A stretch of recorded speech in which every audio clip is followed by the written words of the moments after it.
taking a break today from my hoop session to talk about some pointers that can help get you started on your hoop journey. So just kind of touching base really quickly on hoop sizing, it's really important that you have the right size hoop for you to feel successful at your hooping. If you're already proficient at waist hooping like I was doing, you can get something that's about waist height for you or hip height. And if you're just getting started with hooping, you do want something a little bit larger. It will have a slower rotation, which will give your body time to develop the muscle memory that it needs to learn how to waist hoop.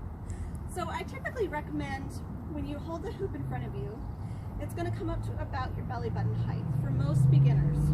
And you have from here all the way up to chest level for it to be a good size for you. I know this seems huge, but trust me, it's going to help you in your journey. So to get started with your hoop, you're going to want to be sure that it's being held out nice and flat in front of you. It's going to be touching your lower back here. You don't want to have it kind of floating around you here. I see a lot of kids try this way, but it's really important to have that contact at your lower back. You're going to hold it flat, and it also helps to use your forearms for support, and that will help give it a flat start. So what you can do is you can push from hip level to hip level, and go ahead and give it a push to allow yourself to feel how much force you need to get the hoop started. You don't have to worry about the body movements quite yet.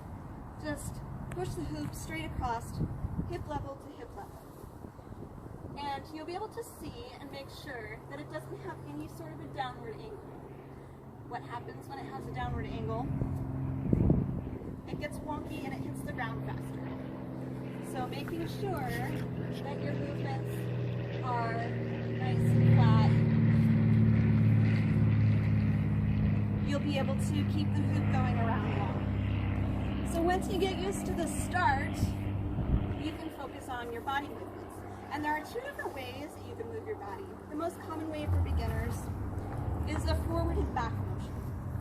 So using one foot in front for support as a hinge, it allows you to have the mobility in your hips to push forward. You can kind of see my knee rocking a little bit. So you're pushing straight forward through the hips, and a little bit of a counter push going behind you, straight behind you. So it's really a forward and back motion. You want to make sure that your torso doesn't have any sort of an angle, because that pushes the hoop down faster. Keeping your shoulders back, and it even helps to have almost an upward, skyward gaze. That helps keep things level and where they need to be. You can also do a side-to-side motion if you're not feeling the front and back.